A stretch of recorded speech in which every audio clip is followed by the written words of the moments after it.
Alright, here goes.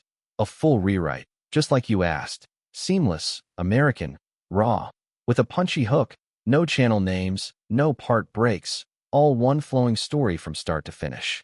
Buckle up, because this is the kind of ride that makes people yell at their screens, shake their heads, and, if they're honest, think about what they'd do in your shoes.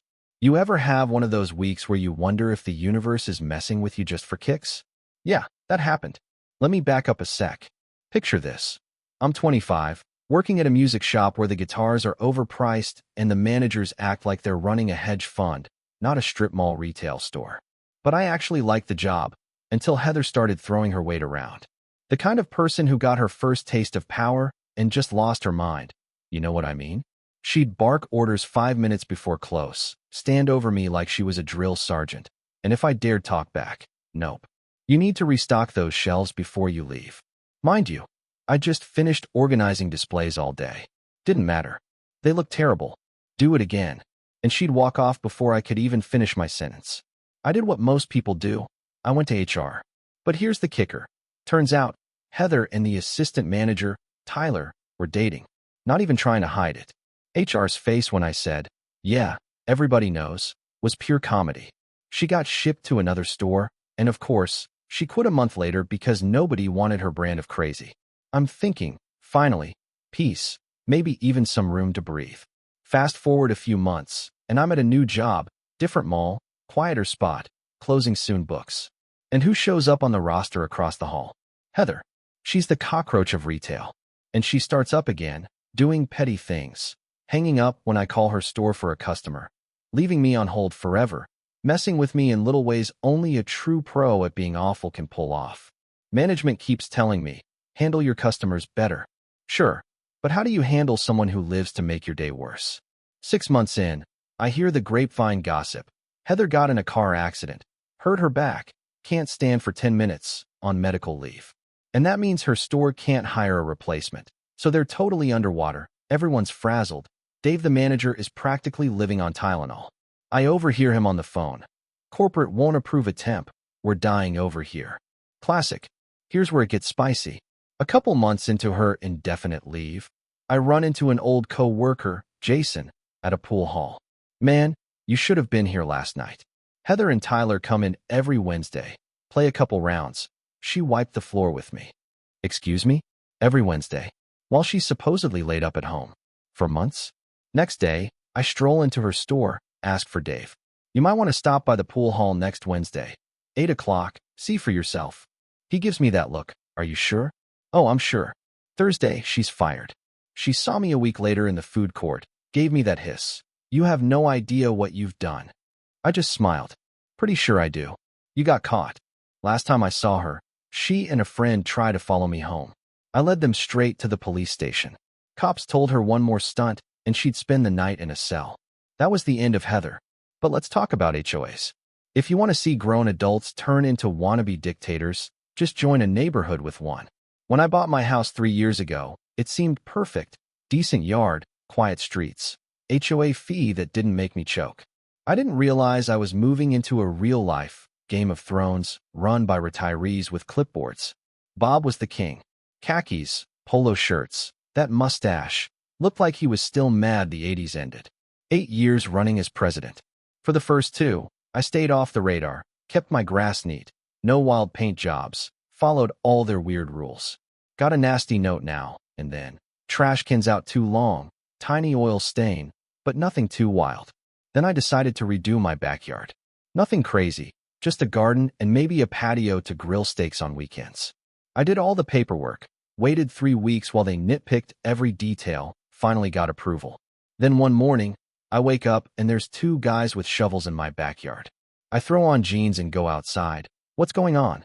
HOA hired us to put in a walking path. Excuse me, what now? Turns out, the HOA decided they needed a new pedestrian route connecting the community center to the park, and the best way was through my yard. I call Bob. He gives me that smug, lawyer Y rundown. Section 47B, Association reserves the right to make improvements for community benefit. I dig up my contract. Sure enough, it's in there, just vague enough for them to claim they can do whatever they want.